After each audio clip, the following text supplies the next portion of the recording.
വൈകുന്നേരത്തെ വെയിൽ മാഞ്ഞു തുടങ്ങുന്ന നേരത്താണ് അനു കോളേജ് ബസ്സിൽ വന്നിറങ്ങിയത്. 20 വയസ്സ് പ്രായമുള്ള സുന്ദരിയായ പെൺകുട്ടി. മനസ്സ് നിറയെ മായാത്ത പ്രതീക്ഷകളും സ്വപ്നങ്ങളും മാത്രം കൊണ്ടു നടക്കുന്ന പ്രായം. ബസ്സിൽ നിന്നിറങ്ങി വീട്ടിലേക്കുള്ള ചെറിയ ഇടവഴിയിലൂടെ നടക്കുമ്പോൾ അവളുടെ ചുണ്ടിൽ ഒരു ചെറിയ മൂളിപ്പാട്ടുണ്ടായിരുന്നു. മനസ്സ് മുഴുവൻ സിദ്ധുവിന്റെ ഓർമ്മകളായിരുന്നു. ഇന്ന് വൈകുന്നേരം കോളേജ് വിട്ടിറങ്ങിയപ്പോൾ ഗേറ്റിന് പുറത്ത് കാത്തുനിന്ന അവൻ അവളുടെ കൈകൾ ചേർത്തു പിടിച്ചുകൊണ്ട് പറഞ്ഞ വാക്കുകൾ അവളുടെ കാതുകളിൽ മുഴങ്ങി. അനു, നിന്റെ ഡിഗ്രി കഴിയാൻ ഇനി കുറച്ച് മാസങ്ങൾ കൂടിയേ ഉള്ളൂ. അത് കഴിഞ്ഞയുടൻ ഞാൻ വീട്ടിൽ കാര്യം പറയും. ഇപ്പോ എനിക്കൊരു ചെറിയ ജോലിയൊക്കെ സെറ്റായി. ഇനി താമസിയാതെ നമ്മൾ ഒന്നാകും. ആ വാക്കുകളിൽ അവൾക്ക് പൂർണ്ണ വിശ്വാസമുണ്ടായിരുന്നു. സിദ്ധാർത്ഥ് അവളുടെ കോളേജിൽ പഠിക്കുന്നവനായിരുന്നില്ല. പക്ഷേ അവൻ അവളെ കാണാനായി മാത്രം പലപ്പോഴും വൈകുന്നേരങ്ങളിൽ കോളേജ് പരിസരത്തെത്താറുണ്ടായിരുന്നു. 2 വർഷമായി തങ്ങൾക്കിടയിലുള്ള ആ ബന്ധം ആരും അറിയാതെ കാത്തു സൂക്ഷിക്കുകയായിരുന്നു അവൾ. എന്നാൽ വീടിന്റെ മുൻവശത്തെ ഗേറ്റ് തുറന്നകത്തേക്ക് കയറിയ നിമിഷം അനു കണ്ടത് തികച്ചും അപ്രതീക്ഷിതമായ ഒരു കാഴ്ചയായിരുന്നു.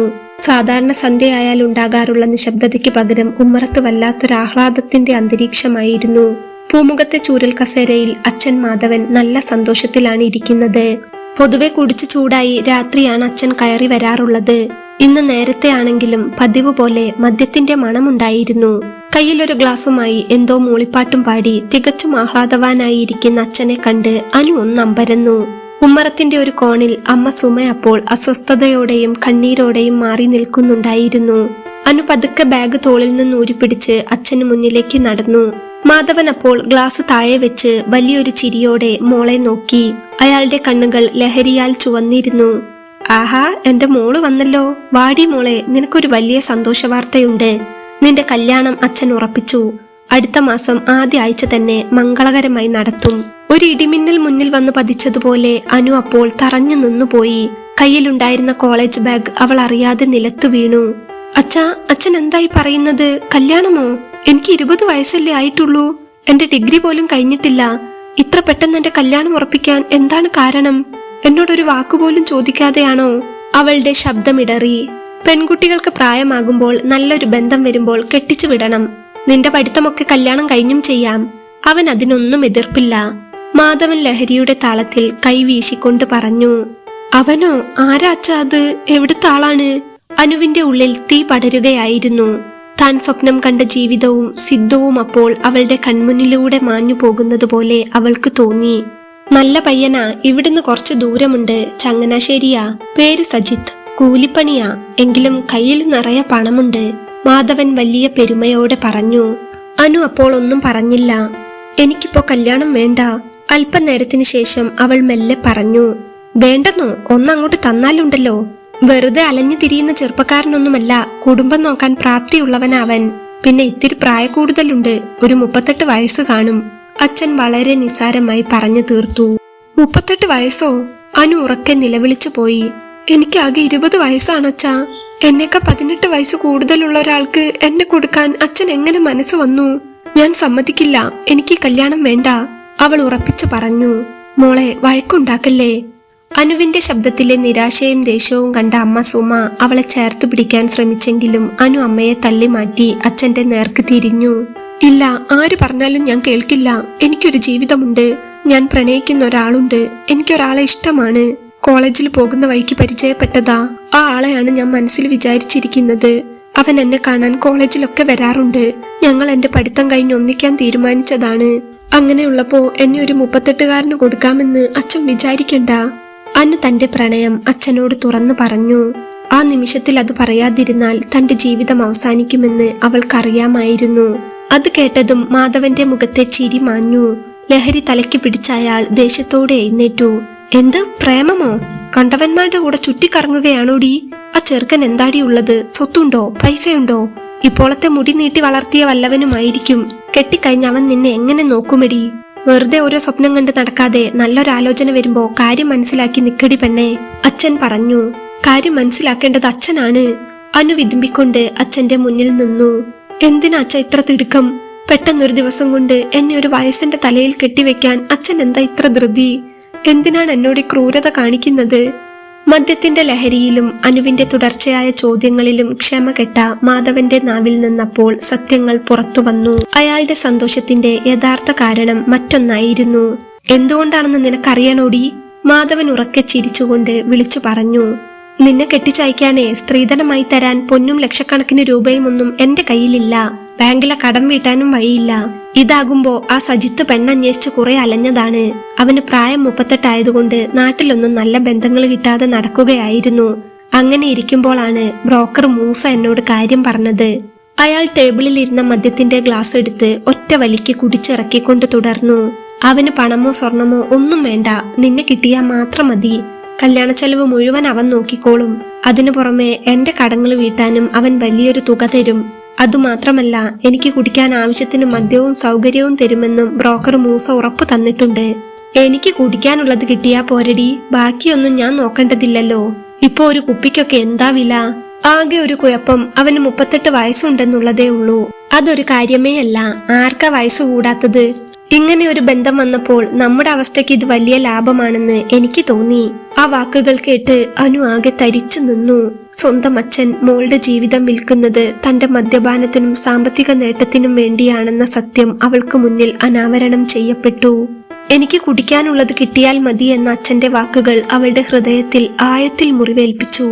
അവളുടെ കണ്ണിൽ നിന്ന് കണ്ണുനീർ തുള്ളികൾ ഒന്നിനു പുറകെ ഒന്നായി ഒഴുകിയിറങ്ങി. പക്ഷേ ആ കണ്ണീരിൽ അപ്പോൾ ഭയമായിരുന്നില്ല, വല്ലാത്തൊരു രോഷവും ദൃഢതയുമായിരുന്നു. അപ്പോ അതാണല്ലേ അച്ഛന്റെ ഈ സന്തോഷത്തിന് കാരണം? അനുവിന്റെ ശബ്ദം കല്ലുപോലെ കടുത്തു. കുടിച്ചു ബോധമില്ലാതെ നടക്കാനും കടം വീട്ടാനും വേണ്ടി സ്വന്തം മോളെ ഒരു 38-കാരന് എറിഞ്ഞു കൊടുക്കുമ്പോൾ അച്ഛന്റെ മനസ്സിന് ഒരു സങ്കടവുമില്ലാലോ? അവൾ വീണ്ടും ചോദിച്ചു. അനു നിർത്ത്, നീ അവനെ കെട്ടും. ഞാൻ അവന് വാക്കു കൊടുത്തുപോയി. മാധവൻ മദ്യലഹരിയിൽ തളർന്ന ശബ്ദത്തോടെ തന്നെ പറഞ്ഞു. ഇല്ലച്ചാ, അച്ഛനൊന്നും പറയണ്ട. അനു കൈ ഉയർത്തി അച്ഛനെ തടഞ്ഞു. അച്ഛന്റെ കടങ്ങൾ തീർക്കാൻ എന്റെ ജീവിതം ബലി കൊടുക്കാൻ ഞാൻ തയ്യാറല്ല. ആ ചെക്കന് 38 വയസ്സല്ല, എത്ര വയസ്സായാലും വേണ്ടില്ല. അച്ഛൻ പറയുന്ന ആളെ വിവാഹം കഴിക്കാൻ ഞാൻ സമ്മതിക്കില്ല. എനിക്കൊരാളെ ഇഷ്ടമാണ്. ആ ആളെ മാത്രമേ ഞാൻ വിവാഹം കഴിക്കൂ. എന്നെ വിറ്റ് കാശാക്കാനും മദ്യം കുടിക്കാനും അച്ഛൻ നോക്കണ്ട. അത്രയും പറഞ്ഞുകൊണ്ട് അനു തറയിൽ കിടന്ന അവളുടെ ബാഗ് വലിച്ചെടുത്ത് തന്റെ മുറിയിലേക്ക് നടന്നു. കരഞ്ഞുകൊണ്ട് തന്നെ അവൾ കട്ടിലിലേക്ക് വീണു. ശേഷം വിതുമ്പലുകൾക്കിടയിലും തന്റെ ജീവിതം കാത്തു സൂക്ഷിക്കാനുള്ള ഉറച്ച തീരുമാനത്തോടെ അവൾ ഫോൺ എടുത്ത് സിദ്ധുവിന്റെ നമ്പറിലേക്ക് ഡയൽ ചെയ്തു. ഫോണിൽ റിങ് പോകുന്ന ശബ്ദം കേട്ടതും അവളുടെ മനസ്സിൽ അല്പം ആശ്വാസം തോന്നി. എന്നാൽ ആ ആശ്വാസത്തിന് നിമിഷങ്ങളുടെ ആയുസ് മാത്രമേ ഉണ്ടായിരുന്നുള്ളൂ. പെട്ടെന്നാണ് മുറിയുടെ വാതിൽ ബലമായി തുറക്കപ്പെട്ടത്. മദ്യലഹരിയിൽ ദേഷ്യം മൂത്ത മാധവൻ ഉള്ളിലേക്ക് കടന്നു വന്നു. അനു ഫോൺ ചെവിയിൽ വെച്ചിരിക്കുന്നത് കണ്ടതും അയാളുടെ കണ്ണു ചുവന്നു. ആർക്കാടി നീ ഫോൺ വിളിക്കുന്നത്? ആരെയാടി നിനക്കിഷ്ടം? ആക്രോശിച്ചുകൊണ്ട് മാധവൻ മുന്നോട്ട് പാഞ്ഞടുത്ത് അനുവിന്റെ കയ്യിൽ നിന്ന് മൊബൈൽ ഫോൺ പിടിച്ചു വാങ്ങി. അച്ഛാ വേണ്ട, എന്റെ ഫോൺ താ. അവൾ നിലവിളിച്ചുകൊണ്ട് തടയാൻ ശ്രമിച്ചു. പക്ഷേ മാധവൻ ഒന്നും കേൾക്കാൻ തയ്യാറായിരുന്നില്ല. അയാൾ ആ ഫോൺ നിലത്തേക്ക് ശക്തിയായി എറിഞ്ഞുടച്ചു. ഫോണിന്റെ സ്ക്രീൻ തകർന്ന് ചിതറിപ്പോയി. ഒരുത്തനെയും വിളിച്ചു കൊഞ്ചണ്ട. അടുത്ത മാസം സജിത്തിന്റെ കൂടെ നിന്റെ കല്യാണം നടക്കും. അതിന് തടസ്സം നിൽക്കാൻ നോക്കിയാൽ നിന്നെ പിന്നെ ഞാൻ ബാക്കി വെച്ചേക്കില്ല. അത്രയും ആക്രോശിച്ച് അയാൾ പുറത്തേക്ക് പോയി. അല്പസമയത്തിനകം അമ്മ സുമ മുറിക്കുള്ളിലേക്ക് കടന്നു വന്നു. കണ്ണീരൊഴുക്കുന്ന മോളെ കണ്ട് അമ്മയുടെ നെഞ്ചു പിടഞ്ഞു. സുമ അപ്പോൾ അനുവിനെ നിലത്തുനിന്ന് എഴുന്നേൽപ്പിച്ച് കട്ടിലിൽ ഇരുത്തി ചേർത്തു പിടിച്ചു. മോളെ കരയല്ലേ, അച്ഛന് കുടിച്ചു ബോധമില്ലാത്തതുകൊണ്ടാ. അമ്മ അനുവിന്റെ തലമുടിയിൽ തഴുകിക്കൊണ്ട് ആശ്വസിപ്പിച്ചു. അമ്മേ, എന്നെ ആ 38-കാരന് കെട്ടിക്കാൻ പോവുകയാണോ അമ്മേ? 20 വയസ്സല്ലേ ഉള്ളൂ എനിക്ക് എന്റെ പ്രായത്തിലുള്ളവരെ മതി. അച്ഛൻ പറയുന്നവരുടെ കൂടെയൊന്നും എനിക്ക് ജീവിക്കാൻ പറ്റില്ല. അനു അമ്മയുടെ നെഞ്ചിലേക്ക് വീണ് പൊട്ടിക്കരഞ്ഞു. നീ ഇപ്പോ ഒന്നും ചിന്തിക്കാതിരിക്കുമോളെ. അമ്മ ഇവിടെയുണ്ട്. നിന്റെ അച്ഛന്റെ കുടി കൊണ്ട് ഞാനേ കഷ്ടപ്പെടുകയാ. എന്നാ ഞാൻ ഇതൊക്കെ ഇട്ടേച്ചു പോവുക എന്ന് പറയാൻ പറ്റില്ല. അയാളോട് പറഞ്ഞിട്ട് കാര്യമില്ല. എന്ത് ചെയ്യാനാ? നിനക്കിഷ്ടമില്ലെങ്കിൽ നമുക്ക് എന്തെങ്കിലും വഴിയുണ്ടാക്കാം. ഇപ്പൊ വെറുതെ പ്രശ്നത്തിന് നിൽക്കല്ലേ എന്ന് പറഞ്ഞ് അമ്മ അനുവിനരികിലായി കിടന്നു. മോളെ തനിച്ചാക്കി പോയാൽ അവൾ എന്തെങ്കിലും അപകടം വരുത്തി വെക്കുമോ എന്ന ഭയത്താൽ അമ്മ അവളുടെ കൈകൾ ചേർത്തു വെച്ച് അവൾക്കരികിൽ തന്നെ കിടന്നു. രാത്രി ഏറെ വൈകി. വീടൊന്നാകെ ഭീകരമായ നിശബ്ദതയിലാണ്ടുപോയിരുന്നു. അമ്മ നല്ല ഉറക്കത്തിലേക്ക് വീണിരുന്നു. പുറത്തച്ഛന്റെ കൂർക്കം വലിയുടെ ശബ്ദവും കേൾക്കാമായിരുന്നു. അനു അപ്പോൾ കണ്ണുകൾ തുറന്നു. ഉള്ളിലെ വാശിയും പ്രണയവും അവളിൽ വലിയൊരു ധൈര്യം നിറച്ചിരുന്നു. അമ്മയുടെ കൈകൾ പതുക്കെ മാറ്റിക്കൊണ്ട് അവൾ എഴുന്നേറ്റു. അമ്മയുടെ സാരി തലപ്പിൽ വെച്ചിരുന്ന മൊബൈൽ ഫോൺ അമ്മ അറിയാതെ വളരെ സൂക്ഷിച്ച് അനു കൈക്കലാക്കി. മെല്ലെ മുറിക്ക് പുറത്തിറങ്ങി വാതിൽ പതുക്കെ ചാരി അവൾ ഹാളിലെ ഇരുണ്ട കോണിലേക്ക് മാറി നിന്ന് സിദ്ധുവിന്റെ നമ്പറിലേക്ക് വിളിച്ചു. ആദ്യ റിങ്ങിൽ തന്നെ സിദ്ധു ഫോൺ എടുത്തു. ഹലോ അനു, വൈകുന്നേരം വിളിച്ചപ്പോ ഫോണ് കട്ടായല്ലോ. പിന്നെ വിളിച്ചിട്ട് കിട്ടുന്നുമില്ലായിരുന്നു. ഞാൻ വല്ലാത്ത പേടിയിലായിരുന്നു. എന്തെങ്കിലും പ്രശ്നമുണ്ടോ? അവൻ ചോദിച്ചു. സിദ്ധു, അവളുടെ ശബ്ദമിടറി. എനിക്ക് നിന്നെ ഇപ്പൊ കാണണം. എനിക്കിവിടെ നിൽക്കാൻ പറ്റില്ല. നീ ഇപ്പൊ വരുമോ? മറുതലയ്ക്കൽ അപ്പോൾ കേട്ടത് സിദ്ധുവിന്റെ അമ്പരന്ന ശബ്ദമായിരുന്നു. അനു, ഈ പാതിരാത്രിയിലോ? ഇപ്പൊ എങ്ങനെയാ ഞാൻ വരിക? എന്താടി പ്രശ്നം? വലിയ പ്രശ്നമുണ്ട് സിദ്ധു, ഞാൻ നേരിട്ട് പറയാം. എനിക്ക് നിന്നെ കാണണം. ഇപ്പൊ കണ്ടേ പറ്റൂ, അനു വിതുമ്പിക്കൊണ്ട് പറഞ്ഞു. അവളുടെ ശബ്ദത്തിലെ ആകുലതയും കരച്ചിലും മനസ്സിലാക്കിയ സിദ്ധു പിന്നെ ഒട്ടും മടിച്ചില്ല. നീ ഒട്ടും പേടിക്കണ്ട അനു, നിനക്ക് എങ്ങനെയെങ്കിലും വീടിന്റെ പുറത്തിറങ്ങി നിൽക്കാൻ പറ്റുമോ? ഞാൻ ഇപ്പൊ തന്നെ അങ്ങോട്ട് വരാം, അവൻ പറഞ്ഞു. ഞാൻ നിൽക്കാം, ശരി, വേഗം വരണേ. അമ്മയുടെ ഫോൺ തിരികെ ബെഡിൽ കൊണ്ടു ചെന്ന് വെച്ച് ആരും കാണാതെ അനു വീട്ടിൽ നിന്ന് പുറത്തേക്കിറങ്ങി. ഭയത്തോടെയാണെങ്കിലും ഇരുട്ട് നിറഞ്ഞ വഴികളിലൂടെ സിദ്ധുവിനെ കാണുമെന്ന ആത്മവിശ്വാസത്തിൽ അവൾ മുന്നോട്ട് നടന്നു. വീടിന് അല്പം അകലെയുള്ള വിജനമായ വഴിയിൽ അപ്പോൾ സിദ്ധു ബൈക്കുമായി കാത്തു നിൽപ്പുണ്ടായിരുന്നു. അവനെ കണ്ടതും അനു ഓടിച്ചെന്ന് അവനെ കെട്ടിപ്പിടിച്ചുകൊണ്ട് പൊട്ടിക്കരഞ്ഞു. സിദ്ധു, അച്ഛൻ എന്റെ കല്യാണം ഉറപ്പിച്ചു. സജിത്ത് എന്ന ഒരു 38 വയസ്സുകാരൻ എന്നെ കൊടുക്കാൻ പോവുകയാണ്. അച്ഛന്റെ കടം തീർക്കാനും കുടിക്കാനുമുള്ള കാശിനു വേണ്ടി എന്നെ വിൽക്കുകയാണ് സിദ്ധു. ഞാൻ എതിർത്തപ്പോൾ എന്റെ ഫോൺ എറിഞ്ഞുടച്ചു. വിതുമ്പിക്കൊണ്ട് അവൾ കാര്യങ്ങളെല്ലാം പറഞ്ഞു തീർത്തു. സിദ്ധാർത്ഥ് അപ്പോൾ അവളെ ആശ്വസിപ്പിച്ചുകൊണ്ട് ചേർത്തു പിടിച്ചു. അവളുടെ തലമുടിയിൽ പതുക്കെ തഴുകി. അനു, നീ കരയില്ലടി. ഈ സിദ്ധു ജീവിച്ചിരിക്കുമ്പോ നിന്നെ വേറൊരാൾക്ക് വിട്ടുകൊടുക്കുമെന്ന് നിനക്ക് തോന്നുന്നുണ്ടോ? ആര് വിചാരിച്ചാലും നമ്മളെ പിരിക്കാൻ കഴിയില്ല. നമ്മൾ ഒന്നായി ജീവിക്കും. നീ ഒട്ടും പേടിക്കണ്ട, അവൻ അവളെ സമാധാനിപ്പിച്ചു. അതേസമയം അനു പറഞ്ഞ കാര്യങ്ങൾ കേട്ട സിദ്ധുവിന്റെ മനസ്സിൽ ഒരു നിമിഷം തികഞ്ഞ നിശബ്ദത പടർന്നു. 38 വയസ്സുള്ള പണക്കാരനായ സജിത്തുമായി അനുവിന്റെ കല്യാണം ഉറപ്പിച്ചു കഴിഞ്ഞു എന്ന യാഥാർത്ഥ്യം അവൻ തിരിച്ചറിഞ്ഞു. ഇവളുടെ തന്തയുടെ കടങ്ങളും തീരുമാനവും വെച്ച് നോക്കുമ്പോൾ അയാൾ ഇവളെ എന്തായാലും കെട്ടിച്ചുവിടും. എനിക്കാണെങ്കിൽ ഇപ്പൊ കല്യാണം കഴിക്കാനും പറ്റില്ല. ജോലി, വീട് എല്ലാം ഒരു പ്രശ്നമാണ്. അപ്പൊ പിന്നെ ഇത്രയും കാലം മോഹിച്ച ഇവളെ തനിക്കിനി ഒരിക്കലും സ്വന്തമാക്കാൻ കഴിയില്ലെന്ന് അവന് തോന്നി. എല്ലാം അവിടെ അവസാനിച്ചു എന്ന് വ്യക്തമായതോടെ സ്നേഹത്തെക്കാൾ ഉപരി അവന്റെ ഉള്ളിലെ ദുഷ്ടതയും സ്വാർത്ഥതയും ഉണരുകയായിരുന്നു. അവൻ ഒരു നിമിഷം മനസ്സിൽ എന്തോ ഓർത്തു. അവൻ അനുവിന്റെ തോളിൽ തട്ടിക്കൊണ്ട് ആശ്വസിപ്പിച്ചു. നീ ഒട്ടും പേടിക്കണ്ട അനു, നിന്റെ അച്ഛന് നമ്മളെ തോൽപ്പിക്കാൻ കഴിയില്ല. നമുക്കൊരു കാര്യം ചെയ്യാം. അത് പറഞ്ഞ് സിദ്ധു തന്റെ ഫോൺ എടുത്ത് അവന്റെ കൂട്ടുകാരനെ വിളിച്ചു. ഡാ, നിന്റെ വീട്ടിലിപ്പോ അച്ഛനും അമ്മയും ഇല്ലല്ലോ അല്ലേ? എനിക്കൊരു അത്യാവശ്യ കാര്യമുണ്ട്. ഞാൻ ഇപ്പൊ അങ്ങോട്ട് വരുവാണ്. നീ വാതിൽ തുറന്നു വെച്ചേക്ക്. അനുവിന്റെ കൈപിടിച്ച് അവൻ ബൈക്കിലിരുത്തി. പാതിരാത്രിയുടെ വിജനതയിലൂടെ ബൈക്ക് മുന്നോട്ട് കുതിച്ചു. നഗരത്തിന്റെ ഒരു മൂലയിലുള്ള ശാന്തമായ ഒരു റെസിഡൻഷ്യൽ ഏരിയയിലാണ് അവന്റെ കൂട്ടുകാരന്റെ വീടുള്ളത്. ഉയരമുള്ള മരങ്ങൾ വളർന്നു നിൽക്കുന്ന വിശാലമായ പറമ്പിൽ ചുറ്റുമതിലിനുള്ളിൽ സ്ഥിതി ചെയ്യുന്ന ഇരുനില വീട്. രാത്രി ആയതുകൊണ്ട് തന്നെ അവിടെ ഒരു ശ്മശാന മൂകതയായിരുന്നു. ഗേറ്റ് പതുക്കെ തുറന്ന് അവൻ ബൈക്ക് അകത്തേക്ക് കയറ്റി. ഉമ്മറത്തെ മങ്ങിയ സിറ്റ് ഔട്ട് ലൈറ്റ് മാത്രമാണ് അവിടെ തെളിഞ്ഞു നിന്നിരുന്നത്. ആ, കയറി വാടാ. കൂട്ടുകാരൻ അപ്പോൾ വാതിൽ തുറന്ന് അവരെ ഇരുവരെയും ഒരു മുറിയിൽ കൊണ്ടു ചെന്നാക്കി. ശേഷം അവൻ അവിടെ നിന്ന് മാറി. മങ്ങിയ വെളിച്ചത്തിൽ നിശബ്ദത തളം കെട്ടി നിന്ന ആ മുറിയിൽ അനു ഭയത്തോടെയും പ്രതീക്ഷയോടെയും ഇരുന്നു. തനിക്ക് സുരക്ഷിതത്വം ലഭിക്കുമെന്നും സിദ്ധു തന്നെ ഒരിക്കലും കൈവിടില്ലെന്നും അവൾ വിശ്വസിച്ചു. സിദ്ധു, ഞാൻ വീട്ടിൽ നിന്ന് ഇറങ്ങിപ്പോന്നപ്പോ ഡ്രസ്സോ മറ്റെന്തെങ്കിലും സാധനങ്ങളോ ഒന്നും എടുത്തിട്ടില്ല. നമ്മൾ നാളെ തന്നെ വിവാഹം കഴിക്കില്ലേ? അവളുടെ ചോദ്യം കേട്ടതും സിദ്ധു മെല്ലെ അവളുടെ അടുത്ത് വന്നു. അവൻ അവളുടെ 2 കൈകളും ചേർത്ത് പിടിച്ച് വളരെ ശാന്തതയോടെ അവളുടെ കണ്ണുകളിലേക്ക് നോക്കി. അതെ അനു, നമ്മൾ വിവാഹം കഴിക്കാൻ പോവുകയാണ്. ഇനി ആ വീട്ടിലേക്ക് നീ തിരിച്ചു പോകേണ്ടതില്ല. എന്റെ അനുവിനെ ഞാൻ ആർക്കും വിട്ടുകൊടുക്കില്ല. ഇനി ഒരിക്കലും ഞാൻ നിന്നെ കൈവിടുകയുമില്ല. ആ വാക്കുകൾ കേട്ട നിമിഷം അനുവിന്റെ ഉള്ളിലെ സകല ഭയവും മഞ്ഞുപോലെ ഉരുകിപ്പോയി. അവൻ പറയുന്നതൊക്കെ സത്യമാണെന്ന പൂർണ്ണ വിശ്വാസത്തോടെ അവൾ അവനെ നോക്കി. സിദ്ധു അപ്പോൾ പതുക്കെ അവളുടെ തോളിലൂടെ കൈകൾ ചുറ്റി അവളെ തന്റെ നെഞ്ചിലേക്ക് ചേർത്തു പിടിച്ചു. അവന്റെ ചൂടിൽ അവൾ തന്റെ സകല വിഷമങ്ങളും മറന്ന് മുഖമമർത്തി. അവൻ അവളുടെ തലമുടിയിൽ വിരലുകൾ ഓടിച്ച് ശാന്തമായി തലോടാൻ തുടങ്ങി. നീ ഒട്ടും പേടിക്കണ്ടനു, ഇവിടെ നമ്മളെ തേടി ആരും വരില്ല. ഈ രാത്രി മുഴുവൻ എന്റെ കൂടെ നീ സുരക്ഷിതമായിരിക്കും. നാളെ നേരം പുലരുമ്പോൾ നമ്മൾ പുതിയൊരു ജീവിതത്തിലേക്ക് പോകും. അവളിൽ പൂർണ്ണമായും വിശ്വാസമുറപ്പിക്കാനെന്ന വണ്ണം അവൻ അവളുടെ കാതിൽ പതുക്കെ മന്ത്രിച്ചു. ആ മുറിയുടെ ഏകാന്തതയിൽ മങ്ങിയ വെളിച്ചത്തിൽ അവൻ അവളെ പതിയെ കിടക്കയിലേക്ക് കിടത്തി. അവന്റെ നെഞ്ചിൽ തലവെച്ച് കിടന്ന അനു പതുക്കെ കണ്ണുകൾ അടച്ചു. താൻ ജീവന് തുല്യം സ്നേഹിക്കുന്ന ആണിന്റെ സാമീപ്യം ആ നിമിഷത്തിൽ അവൾക്ക് വലിയൊരു ആശ്വാസമായി തോന്നി. അവൻ അവളുടെ കവിളിൽ പതുക്കെ കൈവച്ച് മുഖം ഉയർത്തിപ്പിടിച്ചു. അവളുടെ കണ്ണുകളിലെ ഈറൻ മായ്ക്കാൻ എന്ന പോലെ അവൻ പതുക്കെ അവളുടെ കണ്ണുകളിൽ ഉമ്മ വെച്ചു. ആ ഉമ്മയിൽ തുടങ്ങിയ അവരുടെ ബന്ധം ആ രാത്രി ഏറെ നേരം നീണ്ടു. പ്രായത്തിന്റെ പക്വത കുറവ് കൊണ്ടോ എന്തോ അവൾ അവളെ തന്നെ അവനു മുന്നിൽ പൂർണ്ണമായും തുറന്നു കൊടുക്കുകയായിരുന്നു. അയ്യോ! പെട്ടെന്നാണ് വിയർത്തു കുളിച്ചുകൊണ്ട് ഉറക്കത്തിൽ നിന്നും അവൾ ഞെട്ടി ഉണർന്നത്. നെഞ്ച് പടപടാ ഇടിക്കുന്നുണ്ടായിരുന്നു. ശ്വാസമെടുക്കാൻ പോലും ആഞ്ഞു ശ്രമിക്കേണ്ടി വന്ന ആ നിമിഷത്തിൽ ഇരുട്ടിൽ തിളങ്ങുന്ന ജനലൈകളിലേക്ക് അവൾ ഭയത്തോടെ നോക്കി. അപ്പോഴാണ് അവൾ വിവാഹം കഴിഞ്ഞ് സജിത്തിന്റെ വീട്ടിലാണെന്ന് അവൾക്ക് ഓർമ്മ വന്നത്.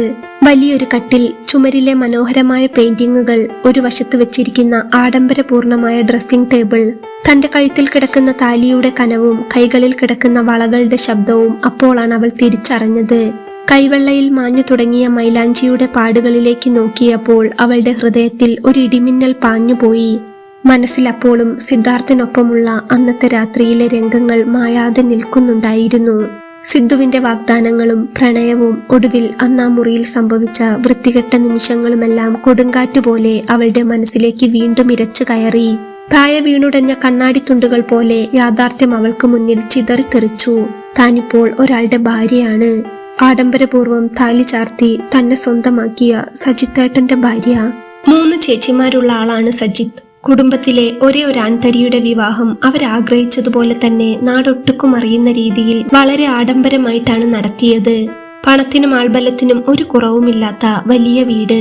എന്നാൽ കല്യാണ പിറ്റേന്ന് മുതൽ അനു ആ വീട്ടിൽ ഒരു ജീവച്ഛവം പോലെയായിരുന്നു. കല്യാണത്തിന്റെ ക്ഷീണമാണ്, തലവേദനയും ബുദ്ധിമുട്ടുമൊക്കെ ആയിട്ട് അവൾ നല്ല ഉറക്കത്തിലാണ് എന്ന് ചേച്ചിമാരോടും ബന്ധുക്കളോടും സജിത്ത് ന്യായീകരണം പറയുന്നത് അവൾ മയക്കത്തിനിടയിലൂടെ കേട്ടിരുന്നു. ശരിക്കു പറഞ്ഞാൽ സംഭവിച്ച യാഥാർത്ഥ്യങ്ങളെ അഭിമുഖീകരിക്കാനുള്ള ധൈര്യമില്ലാതെ കഴിഞ്ഞ 4 ദിവസമായി മാനസികമായി തകർന്ന് അവൾ ആ മുറിയിൽ തന്നെ കിടക്കുകയായിരുന്നു എന്നതാണ് സത്യം. ഇന്ന് രാവിലെയോടെയാണ് വിവാഹത്തിന് വന്ന സജിത്തിന്റെ 3 പെങ്ങന്മാരും സ്വന്തം വീടുകളിലേക്ക് മടങ്ങിപ്പോയത്. ഇപ്പോൾ ആ വലിയ മുറിയിൽ അവൾ മാത്രം തനിച്ചാണ്. നിശബ്ദത തളം കെട്ടി നിന്ന അന്തരീക്ഷത്തിൽ താൻ എങ്ങനെയാണ് ഈ വീട്ടിൽ എത്തിപ്പെട്ടതെന്ന കൈപ്പേറിയ ഓർമ്മകൾ അവളുടെ മനസ്സിലേക്ക് ഒന്നൊന്നായി തികട്ടി വന്നു. ആ രാത്രി സിദ്ധുവിന്റെ കൂടെ ഇറങ്ങി പുറപ്പെടുമ്പോൾ അടുത്ത ദിവസം രാവിലെ തങ്ങൾ വിവാഹിതരാകുമെന്ന് തന്നെയായിരുന്നു അവൾ വിശ്വസിച്ചിരുന്നത്.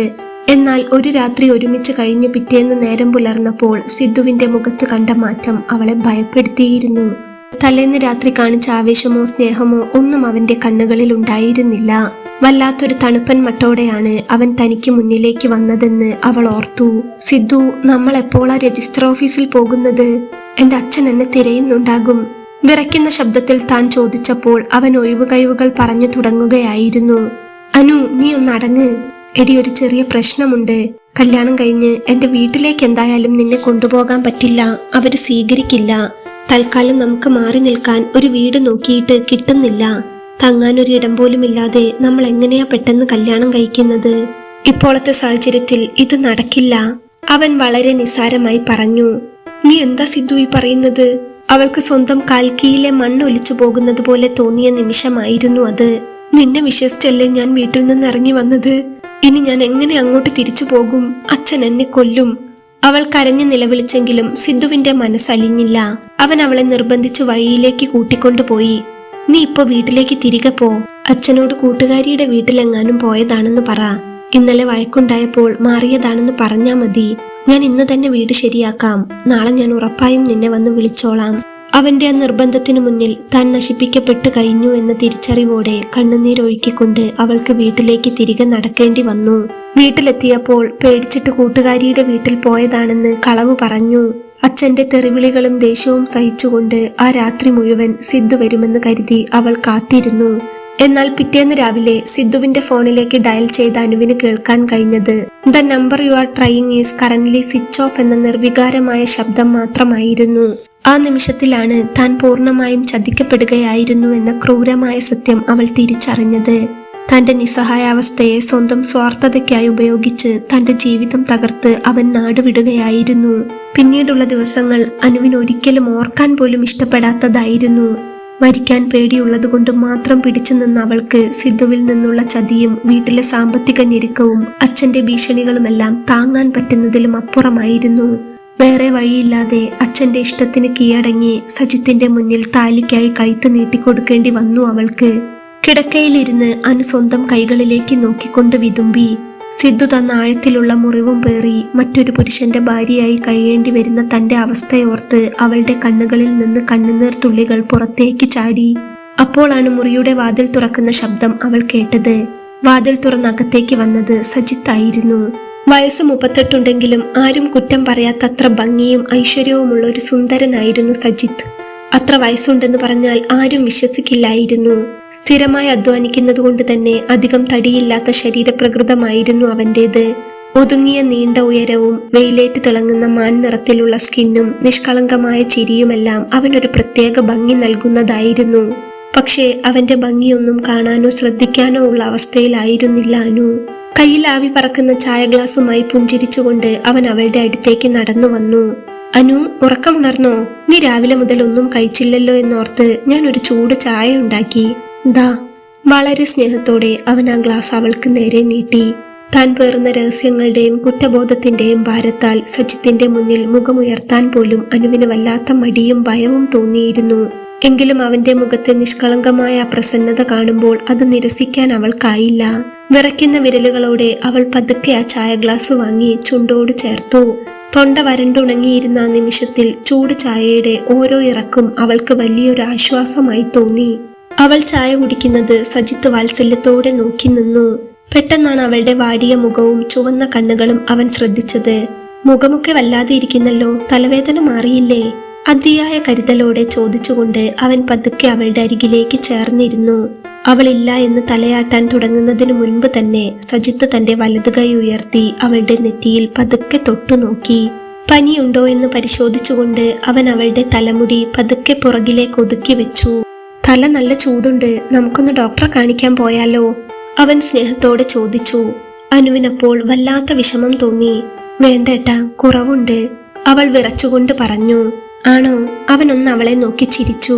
വന്ന അന്നു മുതൽ നീ ഈ മുറിക്കുള്ളിൽ തന്നെ അടച്ചിരിക്കുകയല്ലേ? ഇവിടെ എങ്ങനെ തനിച്ചിരുന്ന നിന്റെ തലവേദന കൂടുകയേ ഉള്ളൂ. കുറച്ചു കഴിഞ്ഞ് നമുക്ക് പുറത്തെ പറമ്പിലേക്കൊക്കെ ഒന്ന് ഇറങ്ങി നടക്കാം, നല്ല തണുത്ത കാറ്റൊക്കെയുണ്ട്, സജിത്ത് അവളെ സ്നേഹപൂർവ്വം നിർബന്ധിച്ചു. ചായ കൂടി കഴിഞ്ഞ് അനു പതുക്കെ എഴുന്നേറ്റു. സജിത്ത് അവളെ കൂട്ടിക്കൊണ്ട് പുറത്തേക്ക് ഇറങ്ങി. ഉമ്മറപ്പടികൾ കടന്ന് വീടിന്റെ പുറകിലെ വിശാലമായ പറമ്പിലേക്ക് ഇറങ്ങിയപ്പോൾ തന്നെ തണുത്തൊരു കാറ്റ് വന്ന് അനുവിന്റെ മുഖത്തും മുടിയകളിലും തഴുകിപ്പോയി. അസ്തമയ സൂര്യന്റെ ചുവന്ന വെയിൽ പച്ചപ്പുകളിൽ തട്ടിത്തിളങ്ങുന്നുണ്ടായിരുന്നു. പറമ്പിലെ തെങ്ങിൻ തോപ്പിലൂടെയും വള്ളിപ്പടർപ്പുകൾക്കിടയിലൂടെയുള്ള ചെറിയ ഇടവഴിയിലൂടെയും നടക്കുമ്പോൾ സജിത്ത് ഓരോന്നായി അവൾക്ക് കാണിച്ചു കൊടുക്കാൻ തുടങ്ങി. ദാ നോക്കനു, ആ കാണുന്ന വലിയ പ്ലാവന്റെ ചെറുപ്പത്തിൽ ഞാൻ വെച്ചു പിടിപ്പിച്ചതാ. ഒരു വള്ളി ട്രൗസറൊക്കെ ഇട്ട് മണ്ണൊക്കെ മാറ്റി ഞാൻ ഒറ്റയ്ക്ക് വെച്ചതാണ്. നമ്മൾ വെച്ചു പിടിപ്പിച്ച മരം വലുതാവുന്നത് കാണുമ്പോൾ ഒരു സന്തോഷമല്ലേ? അവൻ അത് പറഞ്ഞ് ചിരിക്കുമ്പോൾ അവന്റെ മുഖത്ത് നല്ല സന്തോഷമുണ്ടായിരുന്നു. പിന്നെ ദേ ഈ പറമ്പിന്റെ അറ്റത്തുള്ള കുളക്കരയിൽ നല്ല കാറ്റ് കിട്ടും. എന്ത് വിഷമമുണ്ടെങ്കിലും ഇവിടെ വന്നിരുന്നാ മതി, എല്ലാം മാറിപ്പോകും. എനിക്കങ്ങനെ കുറെ അനുഭവമുണ്ട്. വൈകുന്നേരങ്ങളിൽ ഇവിടെ വന്നിരുന്നാൽ മനസ്സിനൊരു പ്രത്യേക സുഖമാണ്. അവൻ പറമ്പിന്റെ അതിരുകളും തെങ്ങുകളും തണൽ വിരിച്ചു നിൽക്കുന്ന മാവുമെല്ലാം കാണിച്ച് കൊച്ചുകുട്ടിയുടെ ആവേശത്തോടെ അവൾക്ക് വിവരിച്ചു കൊടുത്തു.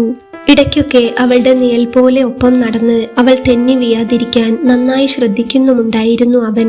നടക്കുന്നതിനിടയിലാണ് കുലച്ചു നിൽക്കുന്ന വാഴത്തോട്ടത്തിനരികിലൂടെ അവർ കടന്നുപോയത്. താഴേക്ക് തൂങ്ങി നിൽക്കുന്ന ചുവന്നു തൊടുത്തൊരു വാഴക്കൂമ്പ് സജിത്തിന്റെ ശ്രദ്ധയിൽപ്പെട്ടു. അവന്റെ മുഖത്തപ്പോൾ പഴയ ബാല്യത്തിന്റെ ഓർമ്മയുള്ള പുഞ്ചിരി വിടർന്നു. അവൻ പതുക്കെ അങ്ങോട്ട് നടന്ന് ആ വാഴക്കൂമ്പ് കൈകൊണ്ട് തല്ലി ഒടിച്ചെടുത്തു. അവളുടെ അരികിലേക്ക് എത്തിയ ശേഷം ആ വാഴക്കൂമ്പിന്റെ ചുവന്ന ഇതളുകൾ ഓരോന്നായി പൊളിച്ചു മാറ്റാൻ തുടങ്ങി. അതിനുള്ളിൽ മനോഹരമായി നിരന്നിരിക്കുന്ന കൊച്ചു വാഴപ്പൂക്കൾ അവൻ കയ്യിലെടുത്തു. അതിന്റെ ഉള്ളിലെ നേർത്ത മധുരത്തുള്ളി തിളങ്ങുന്നുണ്ടായിരുന്നു. പണ്ട് ചെറുപ്പത്തിൽ പറമ്പിലിറങ്ങി ഇത് കണ്ടാ പിന്നെ എനിക്ക് ഇത് തന്നെയായിരുന്നു പണി. ഈ മധുരത്തിന് എന്തൊരു പ്രത്യേകതയാ! എത്ര പഞ്ചസാര വെള്ളം കുടിച്ചാലൊന്നും ഇത് കിട്ടില്ല. നീ നോക്കിയേ, ദാ വായ തുറന്നേ. കൊച്ചുകുട്ടികളെ കൊഞ്ചിക്കുന്നത് പോലെ അതിയായ സ്നേഹത്തോടെ അവൻ ഓരോ വാഴപ്പൂവായി എടുത്ത് അവളുടെ വായിലേക്ക് വെച്ചു കൊടുത്തു. സജിത്ത് ഓരോ പൂവും സ്നേഹത്തോടെ വെച്ചു കൊടുക്കുമ്പോൾ വിറയ്ക്കുന്ന ചുണ്ടുകളോടെ അനു അത് വാങ്ങി നുകർന്നു. നാവിൽ പടർന്ന മധുരത്തേക്കാൾ അവളുടെ ഹൃദയത്തിൽ പടർന്നത് അസഹ്യമായ ഒരു കയ്പായിരുന്നു. തന്റെ ജീവിതം നശിപ്പിച്ച സിദ്ധുവിന്റെ ചതിയും പണത്തോടും മദ്യത്തോടും മാത്രം പ്രേമമുള്ള സ്വന്തം അച്ഛന്റെ ക്രൂരതയും അവൾക്ക് ഓർമ്മ വന്നു. അവരിൽ നിന്നൊക്കെ എത്രയോ വ്യത്യസ്തനാണ് തനിക്ക് മുന്നിൽ നിൽക്കുന്ന സജിത്ത് എന്ന് അവൾക്ക് തോന്നി. തന്നേക്കാൾ 18 വയസ്സ് മൂപ്പുള്ള പെണ്ണ് കിട്ടാത്തവനെന്ന് താൻ കളിയാക്കി പറഞ്ഞ സജിത്തേട്ടൻ എത്ര പരിശുദ്ധമായ സ്നേഹത്തോടെയും കരുതലോടെയുമാണ് തന്നോട് പെരുമാറുന്നത്. അവളുടെ കണ്ണുകൾ ചെറുതായി നിറയുന്നുണ്ടായിരുന്നു. പറമ്പിലെ കാറ്റേറ്റ് തിരികെ നടക്കുമ്പോൾ സജിത്ത് അവളുടെ വലതു കൈയിൽ മുറുകെ പിടിച്ചു. കേവലം ഒരു പിടുത്തമായിരുന്നില്ല അത്. ഇനി അങ്ങോട്ടുള്ള ജീവിതത്തിൽ അവളെ തനിച്ചാക്കില്ല എന്നുറപ്പുള്ള കരുതൽ നിറഞ്ഞൊരു സാമീപ്യമായിരുന്നു ആ സ്പർശനം. അവന്റെ കയ്യിലെ പണിയെടുത്ത് കല്ലിച്ച ചൂട് അനുവിന്റെ വിറയ്ക്കുന്ന വിരലുകളിലേക്ക് പടർന്നു. രാത്രി ആഹാരം കഴിക്കാൻ ഊണുമേശയിലിരുന്നപ്പോൾ സജിത്ത് അവൾക്കായി ചൂട് ചോറും കറികളും വിളമ്പിക്കൊടുത്തു. അനുവിന് എന്ത് ഫുഡാ കഴിക്കാൻ ഏറ്റവും ഇഷ്ടം? അവൻ അവളുടെ മുഖത്തേക്ക് നോക്കി സ്നേഹത്തോടെ ചോദിച്ചു. ഇഷ്ടമുള്ളത് എന്താണെന്ന് വെച്ചാ പറഞ്ഞാ മതി, ഞാൻ ഉണ്ടാക്കി തരാം കേട്ടോ. എനിക്ക് ഒരുവിധം പണിയൊക്കെ അറിയാം. ഒരു കൊച്ചുകുട്ടിയോട് ചോദിക്കുന്നത് പോലെയുള്ള അവന്റെ ആ സംസാരം കേട്ട് അനുവിന്റെ ഉള്ളിൽ നീറുന്ന വിങ്ങലാണ് അനുഭവപ്പെട്ടത്. എങ്കിലും അവൾ പതിയെ തലയാട്ടി ഒന്ന് പുഞ്ചിരിക്കാൻ ശ്രമിച്ചു. ആ കുഞ്ഞു പുഞ്ചിരി സജിത്തിന്റെ മനസ്സിൽ വലിയ സന്തോഷമുണ്ടാക്കുന്നതായിരുന്നു. ഭക്ഷണം കഴിഞ്ഞ് മുറിയിലെത്തിയപ്പോൾ അനുവിന്റെ മുഖത്ത് കഴിഞ്ഞ 4 ദിവസങ്ങളിൽ കാണാത്ത ഒരു തെളിച്ചം സജിത്ത് ശ്രദ്ധിച്ചു. അവൻ അവളുടെ അരികിലേക്ക് ചെന്നിരുന്നു. ഇന്ന് നിന്റെ മുഖം അല്പമൊന്ന് തെളിഞ്ഞിട്ടുണ്ടല്ലോ. അവൻ അവളുടെ കണ്ണുകളിലേക്ക് നോക്കി. ആള് കുറച്ചുകൂടി ഒന്ന് റെഡിയാകാനുണ്ട്. പുതിയ വീട്ടിലെത്തിയതിന്റെ പരിചയമില്ലായ്മ ആയിരിക്കും.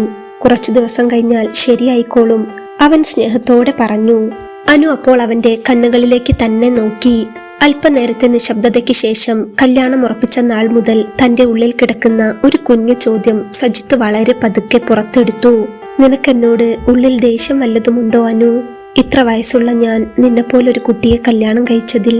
അവന്റെ ചോദ്യം കേട്ട് അനു ഞെട്ടിക്കൊണ്ട് അവനെ നോക്കി. അവന്റെ കണ്ണുകളിൽ അപ്പോൾ ഒരു തരത്തിലുള്ള അധികാരവും ഉണ്ടായിരുന്നില്ല.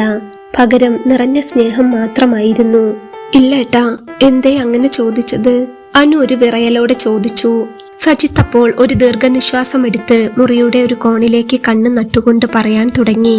വലിയ വിദ്യാഭ്യാസവും ഗവൺമെന്റ് പണിയും ഒന്നും ഇല്ലാത്തതുകൊണ്ടും വയസ്സൊരുപാട് കൂടിപ്പോയതുകൊണ്ടും എനിക്കൊരു പെണ്ണ് കിട്ടാൻ വലിയ ബുദ്ധിമുട്ടായിരുന്നു.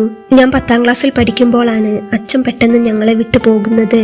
ഏതൊരു സാധാരണക്കാരനെയും പോലെ അച്ഛന്റെ അധ്വാനം കൊണ്ട് മാത്രം ജീവിച്ചിരുന്ന ഒരു സാധാ കുടുംബമായിരുന്നു ഞങ്ങളുടേത്. അന്ന് അച്ഛൻ പോകുമ്പോൾ 3 പെങ്ങന്മാരും അമ്മയും മാത്രമായിരുന്നു എന്റെ മുന്നിൽ. അച്ഛൻ മരണപ്പെട്ടാലും പെൺകുട്ടികൾക്ക് അങ്ങനെ ബാധ്യത വരില്ലല്ലോ.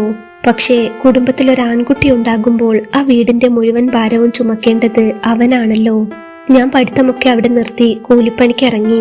3 പെങ്ങന്മാരുടെ കല്യാണം നടത്തി വീട് പണി കഴിപ്പിച്ച് ഇങ്ങനെ ആക്കിയെടുത്തു. അങ്ങനെയൊക്കെ ഒന്ന് നിലയുറച്ചു വരുമ്പോഴേക്കും സുഖമില്ലാതെ അമ്മ പെട്ടെന്ന് പോയി. പിന്നെ ഞാൻ ഈ വലിയ വീട്ടിൽ ഒറ്റയ്ക്കായി. ബാധ്യതകളൊന്നുമില്ല, വീടുണ്ട്, അത്യാവശ്യം സാമ്പത്തികവും ഇപ്പോൾ ഉണ്ട്. പക്ഷേ ഒറ്റപ്പെടലിന്റെ വേദന അതൊന്ന് വേറെയാ. പെങ്ങന്മാർക്കൊക്കെ എത്രയായാലും അവരുടെ കുടുംബമാവില്ലേ വലുത്. ആങ്ങളയോടുള്ള സ്നേഹമൊക്കെ നിലനിൽക്കുന്നുണ്ടെങ്കിലും അതിനും പരിധിയുണ്ട്. എനിക്കൊരു പാർട്ട്ണർ ഉണ്ടെങ്കിലല്ലേ എന്റെ ജീവിതത്തിന് അർത്ഥമുള്ളൂ. ഒരു ചെറിയ നെടുവീർപ്പോടെ അവൻ അവളെ നോക്കി. പിന്നെ മരിക്കാൻ പറ്റാത്തോണ്ട് ഒറ്റയ്ക്ക് ഇങ്ങനെ ജീവിച്ചു പോന്നു. അപ്പോഴേക്കും പ്രായമൊക്കെ ഒരുപാട് കടന്നു പോയിരുന്നു. പെണ്ണ് കാണാൻ പോയപ്പോഴൊക്കെ വിദ്യാഭ്യാസമില്ല, നല്ല പണിയില്ല എന്നൊക്കെ പറഞ്ഞ് ഓരോരുത്തരായി ഒഴിഞ്ഞു മാറി. അങ്ങനെ ഇരിക്കുമ്പോഴാണ് ബ്രോക്കർ മൂസാക്ക നിന്റെ ആലോചന കൊണ്ടുവരുന്നത്. നിന്റെ പ്രായം കേട്ടപ്പോ തന്നെ ഞാൻ വേണ്ടെന്ന് പറഞ്ഞതാ.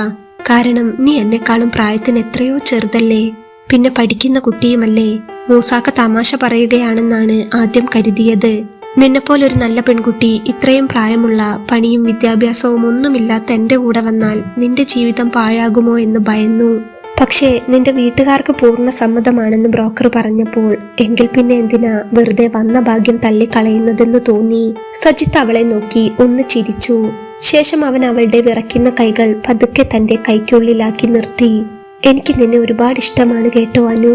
ഒരിക്കലും നിന്നെ ഞാൻ വിഷമിപ്പിക്കില്ല, നിനക്കെന്നെ വിശ്വസിക്കാം. ആ വാക്കുകൾ അനുവിന്റെ കാതുകളിൽ അലയടിച്ചപ്പോൾ അവളുടെ ഹൃദയത്തിലെ സകല അണക്കെട്ടുകളും തകർന്നുപോയി.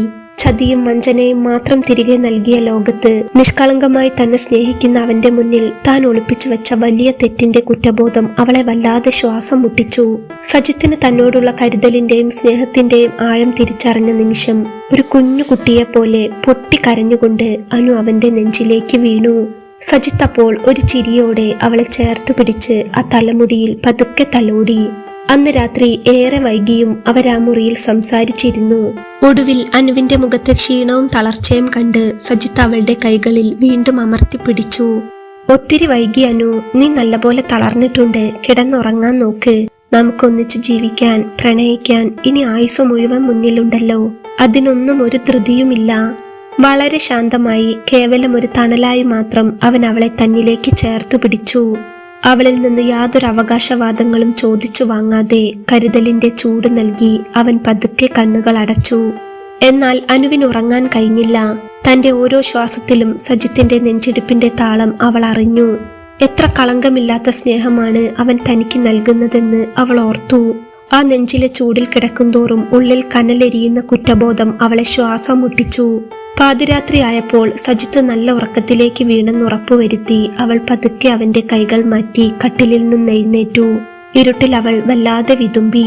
നല്ല പ്രായം മുഴുവൻ കഷ്ടപ്പാട് അനുഭവിച്ച് ഇപ്പോൾ ഒരു നല്ല ജീവിതത്തിലേക്ക് കടന്ന ഈ പാവത്തിനെ ഞാൻ ചതിക്കുകയാണല്ലോ എന്ന ചിന്ത അവളുടെ മനസ്സിനെ പൂർണ്ണമായും തകർത്തു കളഞ്ഞു. അവൾ പതുക്കെ മുറിയിലെ അലമാര തുറന്ന് സജിത്ത് തന്റെ കഴുത്തിൽ താലി ചാർത്തുമ്പോൾ അണിഞ്ഞിരുന്ന ആ മനോഹരമായ കല്യാണ സാരി കയ്യിലെടുത്തു.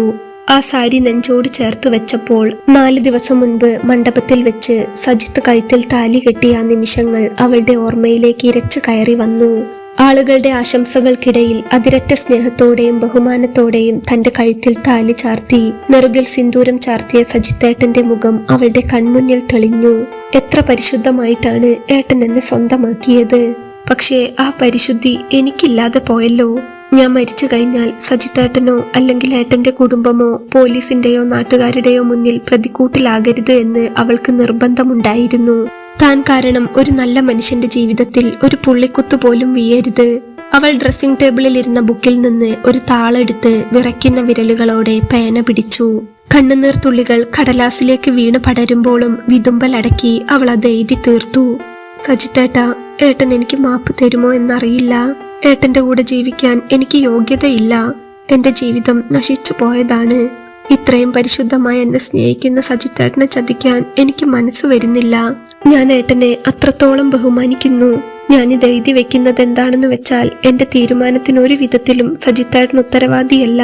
ഒരു വിധത്തിലും സജിത്തേട്ടന് ഒരു ബുദ്ധിമുട്ടുണ്ടാകരുത്. എന്നെ വെറുക്കരുത്. ഇനിയൊരു ജന്മമുണ്ടെങ്കിൽ ഏട്ടന്റെ ഭാര്യയാകണമെന്ന് ഞാൻ വല്ലാതെ ആഗ്രഹിച്ചു പോകുന്നു. എന്റെ മരണശേഷം സജിത്തേട്ടന് നല്ലൊരു ജീവിതമുണ്ടാകണം. എഴുതി തീർക്കുമ്പോഴേക്കും കത്ത് മുഴുവനായി അവളുടെ കണ്ണുനീർ വീണ് കുതിർന്നിരുന്നു. വിറയലോടെ ആ കത്ത് മേശപ്പുറത്ത് വെച്ച് കല്യാണ സാരിയും നെഞ്ചോട് ചേർത്ത് പിടിച്ച് കണ്ണുനീരൊഴുക്കിക്കൊണ്ട് അവൾ പതുക്കെ മുറിക്ക് പുറത്തേക്ക് ഇറങ്ങി. ഒരു ശബ്ദം പോലും ഉണ്ടാക്കാതെ ഹാളിലെ ഇരുട്ടിലൂടെ നടന്ന് ആളനക്കമില്ലാത്ത മുറിയുടെ മുന്നിലെത്തി. വിറയ്ക്കുന്ന വിരലുകളോടെ ആ മുറിയുടെ വാതിൽ തുറന്ന് അകത്ത് കയറി അവൾ വാതിലടച്ചു കുറ്റിയിട്ടു. ജനലിലൂടെ വന്ന നേർത്ത നിലാവെളിച്ചത്തിൽ മുറിയിലെ ഫാനിന്റെ കൊളുത്ത് തെളിഞ്ഞു നിന്നു. കരച്ചിലടക്കാൻ പാടുപെട്ടുകൊണ്ട് തനിക്ക് ഏറ്റവും പ്രിയപ്പെട്ട കല്യാണ സാരിയിൽ ഒരു കുരുക്കുണ്ടാക്കി ഫാനിൽ കെട്ടി തൂക്കി. ശേഷം സാരിത്തുമ്പിൽ പിടിച്ച് കസേരയിലേക്ക് കയറി നിൽക്കുമ്പോൾ അവളുടെ കണ്ണുകളിൽ നിന്ന് മഴ പോലെ കണ്ണുനീർ ഒഴുകിയിറങ്ങി. പെട്ടെന്നാണ് വീടിനു പുറത്ത് മേൽക്കൂരയ്ക്ക് മുകളിൽ പൂച്ചകൾ കടികൂടുന്ന അസഹ്യമായ ശബ്ദം കേട്ടത്. ആ ശബ്ദത്തിന്റെ ആഘാതത്തിൽ സജിത്ത് പെട്ടെന്ന് ഉറക്കത്തിൽ നിന്ന് ഞെട്ടി ഉണർന്നു. പാതി മയക്കത്തിൽ കട്ടിലിന്റെ ഒരു വശത്തേക്ക് അവൻ പതുക്കെ കൈനീട്ടി. എന്നാൽ കൈ തട്ടിയത് തണുത്തുറഞ്ഞ വിരിപ്പിൽ മാത്രമായിരുന്നു. ആ നിമിഷം അവൻ ഞെട്ടി ഉണർന്നു. കണ്ണുകൾ തിരുമ്മി ചുറ്റും നോക്കി. മുറിയിൽ അനുവില്ല. അനു, അവൻ താഴ്ന്ന ശബ്ദത്തിൽ വിളിച്ചുകൊണ്ട് എഴുന്നേറ്റു. ബാത്റൂമിലേക്ക് നോക്കിയപ്പോൾ ബാത്റൂമിന്റെ വാതിൽ തുറന്നു കിടക്കുകയാണ്. അവിടെ അവളില്ല. ഉള്ളിൽ വല്ലാത്തൊരു അസ്വസ്ഥത പടർന്നതോടെ അവൻ മുറിയിലാകെ അവളുടെ സാന്നിധ്യം തിരഞ്ഞു. ഡ്രസ്സിംഗ് ടേബിളിനടുത്തേക്ക് ചെന്ന് അവൻ അലമാര തുറന്നു കിടക്കുന്നത് കണ്ടു. മേശപ്പുറത്ത് മടക്കി വെച്ചിരുന്ന ചെറിയ കടലാസ് കഷ്ണം അവന്റെ കണ്ണിൽ പെട്ടു. കൈകൾ വിറച്ചുകൊണ്ട് അവൻ ആ കത്തെടുത്ത് വായിച്ചു. ഓരോ വരികൾ കഴിയും തോറും അവന്റെ നെഞ്ചിടിപ്പ് ഭ്രാന്തമായ താളത്തിലായി. അനു, അനു, പേടിയോടെ അവൻ ഉറക്കെ വിളിച്ചു. ഹാളിലെ ലൈറ്റിട്ട് അവൻ വീട്ടിലെ ഓരോ മുറികളിലേക്കും പാഞ്ഞു. ഉമ്മറത്തെ പ്രധാന വാതിൽ അടഞ്ഞു തന്നെ കിടപ്പുണ്ടായിരുന്നു. പരിഭ്രാന്തനായി ഓടുമ്പോഴാണ് വരാന്തയുടെ കോണിലുള്ള മുറിയുടെ വാതിലിനിടയിലൂടെ നേർത്ത വെളിച്ചം പുറത്തേക്ക് വരുന്നത് അവൻ കണ്ടത്. അവൻ വേഗത്തിൽ അങ്ങോട്ട് ഓടിയെത്തി വാതിലിൽ ശക്തിയായി മുട്ടി. അനു, അനു, നീ ഇതിനകത്തുണ്ടോ? അനു, വാതിൽ തുറക്ക്. ഉള്ളിൽ നിന്നപ്പോൾ മറുപടിയൊന്നും വരാതിരുന്നതോടെ അവൻ വാതിലിൽ ബലമായി തള്ളി. അവന്റെ ശക്തമായ തള്ളലിന്റെ ആഘാതത്തിൽ വാതിലിന്റെ ലോക്ക് തകർന്ന് വാതിൽ തുറന്നു. അകത്തെ കാഴ്ച കണ്ട് സജിത്തിന്റെ രക്തം വരെ തണുത്തുറഞ്ഞുപോയി. താൻ വാങ്ങിക്കൊടുത്ത കല്യാണ സാരി കഴുത്തിൽ കുരുക്കി കാലിനടിയിലെ കസേര തള്ളി മാറ്റാൻ ഒരുങ്ങുന്ന അനു ആയിരുന്നു അവന്റെ കൺമുൻപിൽ. ഒരൊറ്റ നിമിഷം കൊണ്ട് അവൻ മുന്നോട്ട് പാഞ്ഞെടുത്ത് കൈകൾ നീട്ടി അവളെ ചേർത്ത് പിടിച്ചുകൊണ്ട് ആ സാരി വലിച്ചു പറിച്ചെറിഞ്ഞു. പിന്നെ മറ്റൊന്നും നോക്കാതെ അവളുടെ മുഖം നോക്കി ഒരടിയായിരുന്നു. ആ അടിയിൽ അവൾ തെറിച്ച് നിലത്തേക്ക് വീണു. എന്താടി ഇത്? എന്താ നീ കാട്ടിക്കൂട്ടുന്നത്? ചാകാനാണോ നീ വീട്ടിലേക്ക് കയറി വന്നത്? അവന്റെ ശബ്ദം വിറയ്ക്കുന്നുണ്ടായിരുന്നു. അടിയുടെ ആഘാതത്തിൽ നിലത്തേക്ക് വീണ അനു സജിത്തിന്റെ കാലുകൾ 2 കൈകൾ കൊണ്ടും അപ്പോൾ മുറുകെ പിടിച്ച് പൊട്ടിക്കരയാൻ തുടങ്ങി.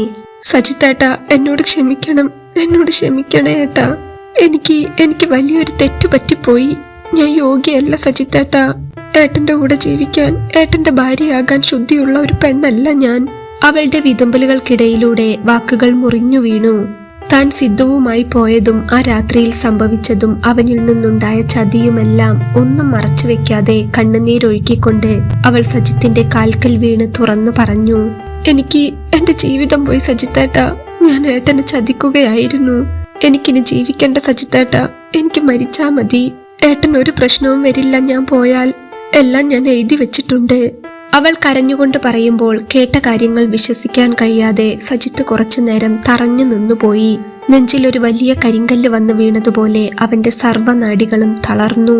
പെണ്ണ് കാണാൻ പോയ ഇടങ്ങളിലൊക്കെ വയസ്സും ജോലിയും പറഞ്ഞ് താഴെപ്പെട്ട് ഒടുവിൽ വലിയൊരാഗ്രഹത്തോടെ സ്വന്തമാക്കിയ പെണ്ണാണ് കാലിൽ വീണ് കരയുന്നത്. എത്രയോ കാലത്തെ കാത്തിരിപ്പിനും പ്രാർത്ഥനകൾക്കും ശേഷമാണ് തനിക്കൊരു ജീവിതമുണ്ടായത്. അതിങ്ങനെ ഒരു അവസ്ഥയിലായിരുന്നു ദൈവമേ എത്തി നിൽക്കേണ്ടിയിരുന്നത്. എന്തു പറയണമെന്നോ എങ്ങനെ പ്രതികരിക്കണമെന്നോ അറിയാതെ അവന്റെ ബുദ്ധി മരവിച്ചു പോയിരുന്നു. ദേഷ്യവും നിരാശയും സങ്കടവും ഒരുമിച്ച് അവന്റെ നെഞ്ചിലേക്ക് പടർന്നു കയറി. അവൻ വിറയ്ക്കുന്ന കൈകൾ കൊണ്ട് തലമുടിയിൽ അമർത്തി പിടിച്ചു. തലയ്ക്കുള്ളിൽ 1000 ചെണ്ടകൾ ഒരേ സമയം കൊട്ടിത്തീരുന്നത് പോലെ അവൻ അനുഭവപ്പെട്ടു. ഒരക്ഷരം പോലും മിണ്ടാതെ തളർന്ന കാലടികളോടെ അവൻ മുറിയുടെ ജനലരികിലേക്ക് നടന്നു. വിറയ്ക്കുന്ന കൈകൾ ജനലൈകളിൽ മുറുകെ പിടിച്ച് അവൻ പുറത്തെ ഇരുട്ടിലേക്ക് നോക്കി നിന്നു. അനു അപ്പോൾ നിലത്ത് കിടന്ന് കരയുകയായിരുന്നു. കാറ്റിൽ മരച്ചില്ലകൾ ഉലയുന്ന ശബ്ദം മാത്രം പുറത്തുണ്ടായിരുന്നു.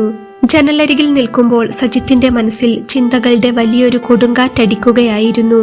ജീവിതത്തിൽ ഇന്നോളമുള്ള തന്റെ കഷ്ടപ്പാടുകൾ, ശേഷം ഒരുപാട് ആഗ്രഹിച്ച് ആഡംബരമായി നടത്തിയ വിവാഹം, അനുവിനോടുള്ള പ്രണയം, ഇനി മുന്നോട്ടുള്ള ജീവിതം എല്ലാം ഒരു നിമിഷം കൊണ്ട് അവന്റെ ഉള്ളിലൂടെ മിന്നിമറഞ്ഞു.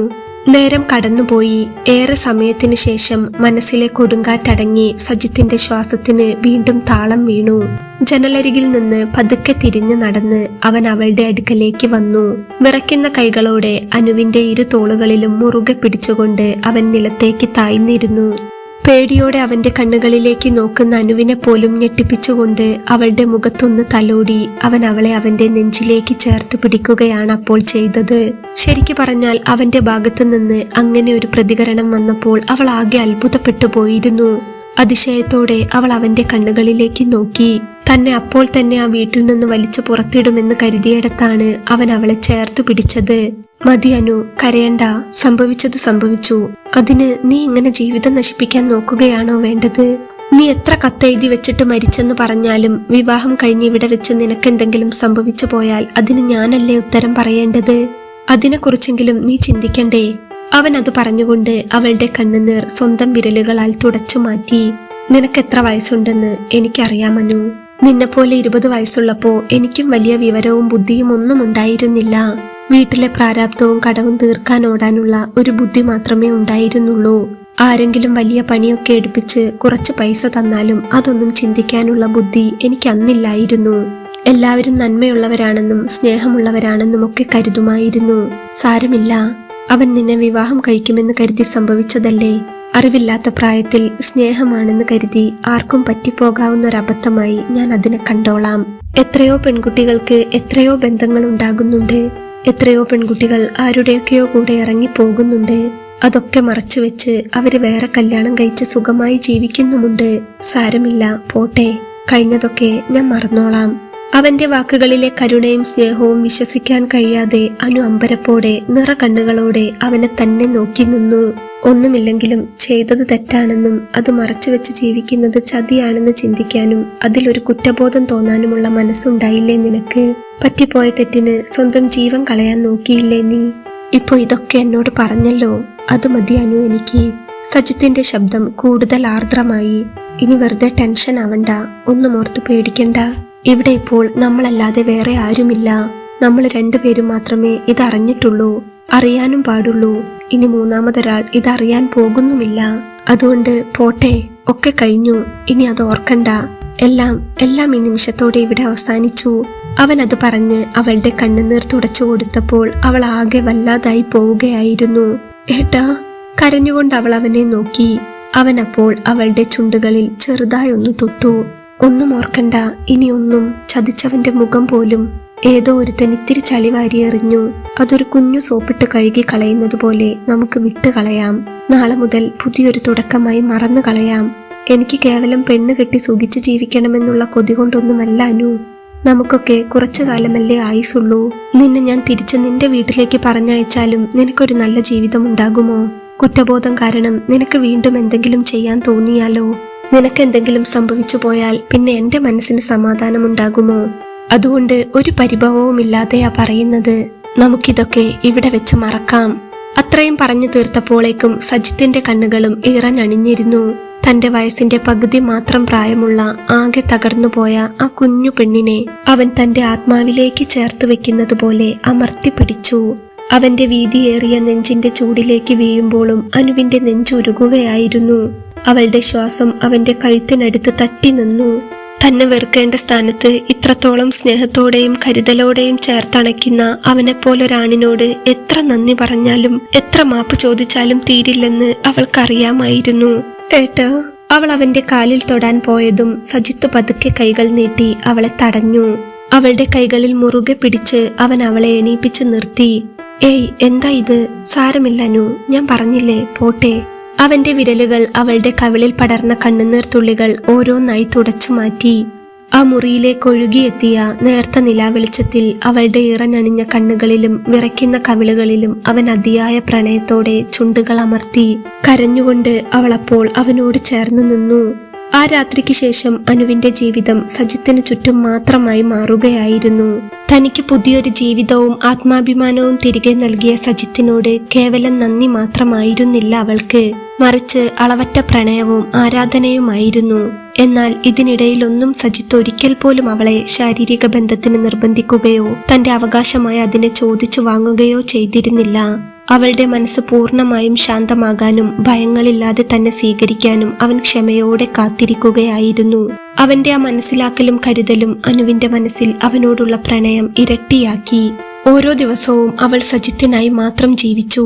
അവന്റെ ഓരോ കുഞ്ഞു കാര്യങ്ങളും ശ്രദ്ധിച്ചും അവൻ വീട്ടിലേക്ക് കയറി വരുമ്പോൾ സ്നേഹത്തോടെ പരിചരിച്ചും അവന്റെ ചേച്ചിമാർക്കൊരു കുഞ്ഞനിയത്തിയായും പിന്നീടുള്ള ദിവസങ്ങളിൽ അവൾ മാറി. അങ്ങനെ ഒരു രാത്രിയിൽ മുറിയിലാകെ മങ്ങിയ വെളിച്ചവും ശാന്തമായ നിശബ്ദതയും പടർന്നു നിൽക്കുകയായിരുന്നു. ജനലിലൂടെ തണുത്ത കാറ്റ് വീശിയടിച്ചപ്പോൾ അനു സജിത്തിന്റെ അരികിലേക്ക് കുറച്ചുകൂടി ചേർന്ന് കിടന്നു. സജിത്ത് അപ്പോൾ സ്നേഹത്തോടെ അവളെ നോക്കി പതുക്കെ കൈകൾ നീട്ടി അവളെ തന്റെ മാറോട് അണച്ചു പിടിച്ചു. അവളുടെ കണ്ണുകളിൽ അപ്പോൾ അവനോടുള്ള പ്രണയം മാത്രമാണ് അവന് കാണാൻ കഴിഞ്ഞത്. അവൻ പതുക്കെ അവളുടെ നെറ്റിയിലും ഉണ്ട കണ്ണുകളിലും ചുണ്ടുകൾ അമർത്തി. ആ ആദ്യ സ്പർശനത്തിൽ തന്നെ അനുവിന്റെ ഉള്ളിൽ തരിപ്പ് പടർന്നു. അവൾ അവനെ കൂടുതൽ മുറുകെ പുണർന്നു. അത്രയും കാലം കാത്തുവെച്ച സകല പ്രണയത്തോടും ആഗ്രഹത്തോടും കൂടെ സജിത്ത് അവളെ തന്നിലേക്ക് ചേർത്തു വെച്ചപ്പോൾ രണ്ട് ശരീരങ്ങൾ എന്നതിലുപരി രണ്ട് മനസ്സുകൾ ഒന്നാകുന്ന നിമിഷമായിരുന്നു അത്. അവന്റെ ഓരോ സ്പർശനത്തിലും കരുതലും ആഴമുള്ള സ്നേഹവും മാത്രമായിരുന്നു നിറഞ്ഞത്. സജിത്തിന്റെ സ്നേഹത്തണലിൽ അവന്റെ പ്രണയത്തിൽ പൂർണ്ണമായി അലിഞ്ഞു ചേരുമ്പോൾ തനിക്ക് ലഭിച്ച നല്ല ജീവിതത്തെ ഓർത്ത് അനുവിനേറെ സന്തോഷമുണ്ടായിരുന്നു. ഒപ്പം എത്രയൊക്കെ സ്നേഹം കൊണ്ട് സജിത്ത് മായ്ച്ചു കളയാൻ ശ്രമിച്ചിട്ടും മായ്ച്ചു കളയാനാവാത്ത ഉള്ളിന്റെ ഉള്ളിലെ ആ വലിയ വിഷമം താൻ മാത്രം അറിഞ്ഞാൽ മതിയെന്ന ചിന്തയിൽ അവൾ അവളുടെ ഉള്ളിൽ ഒതുക്കുകയായിരുന്നു. പറ്റിപ്പോയ തെറ്റിന് ഓരോ നിമിഷവും അവളുടെ ഉള്ളു പിടയുന്നുണ്ടായിരുന്നു. എങ്കിലും തിരികെ ചെന്ന് മായ്ച്ചു കളയാനാവില്ലല്ലോ. മുന്നോട്ടുള്ള ജീവിതത്തിൽ സജിത്തിന് എല്ലാ സ്നേഹവും കൊടുക്കണമെന്ന് മാത്രമേ അവളുടെ ഉള്ളിൽ അപ്പോൾ ഉണ്ടായിരുന്നുള്ളൂ. മനസ്സുകൊണ്ടൊരു 100 ആവർത്തി ദൈവത്തോടും അവനോടും മാപ്പ് ചോദിച്ചുകൊണ്ട് അവൾ അവന്റെ വീതിയേറിയ നെഞ്ചിൽ അലിഞ്ഞു ചേർന്നു. പ്രായത്തിന്റെ അതിർവരമ്പുകൾക്കപ്പുറത്ത് തനിക്കെല്ലാമെല്ലാമായവന്റെ നെഞ്ചിലേക്ക് അവന്റെ എല്ലാമെല്ലാമായി തീരുന്ന നിമിഷം, ഭൂതകാലത്തിന്റെ നിഴലുകൾ മാറ്റി അവന്റേതു മാത്രമായി ജീവിക്കാൻ തുടങ്ങുന്ന നിമിഷം.